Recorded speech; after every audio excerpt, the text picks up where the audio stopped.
Football বিশ্বকাপ মানেই বাঙালির চিরচেনা সেই চিরন্তন দ্বৈরথ ব্রাজিল ও আর্জেন্টিনা। আর এই উন্মাদনায় এবার পুরো দেশের নজর কেড়ে নিয়েছে মিরপুরের ইব্রাহিমপুর। চিরপ্রতিদ্বন্দ্বী দুই দলের সমর্থকরা মিলে এলাকার একটা পুরো রাস্তাকেই রূপ দিয়েছে এক টুকরো লাতিন আমেরিকায়। চারদিক ছেয়ে আছে নীল সাদা আর হলুদ সবুজের মেলায়, উড়ছে দু দলেরই পতাকা। মাঠের লড়াই শুরুর আগেই ইব্রাহিমপুরের এই রাস্তা ফুটবল আবেগের এক অনন্য কেন্দ্রবিন্দু।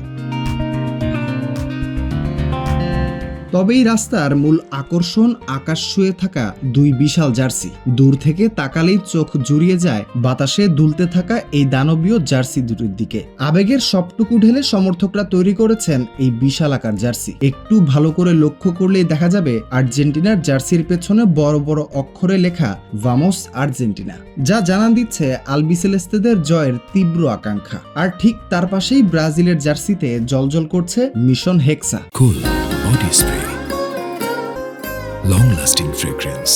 ষষ্ঠ বিশ্বকাপ বা পরবর্তী ট্রফি জয়ের সেই অধরা স্বপ্ন পূরণের জোরালো হুঙ্কার। এই আয়োজনকে ঘিরে পুরো ইব্রাহিমপুর এলাকায় এখন উৎসবের আমেজ।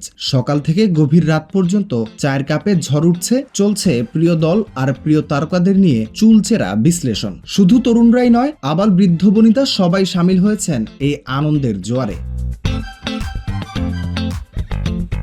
রেফারি মাঠে বাঁশি বাজানোর আগেই মিরপুরের ইব্রাহিমপুরের এই রাস্তা ফুটবলের জয়গান গেয়ে ফেলেছে। জয় পরাজয় যাই হোক, এই উন্মাদনা আর নিঃশর্ত ভালোবাসাই তো ফুটবল। ইব্রাহিমপুরের এই চোখ ধাঁধানো আয়োজন কি আপনার বুকে কোন দলের জন্য কাঁপন ধরিয়েছে? এবারের বিশ্বকাপে আর্জেন্টিনা কি জিতবে ব্যাক টু ব্যাক, নাকি ব্রাজিলের পূরণ হবে মিশন হেক্সা? কমেন্ট করে জানাতে ভুলবেন না আমাদের। রাফিউল ইসলাম রাতুল, বিডি স্পোর্টস টাইম।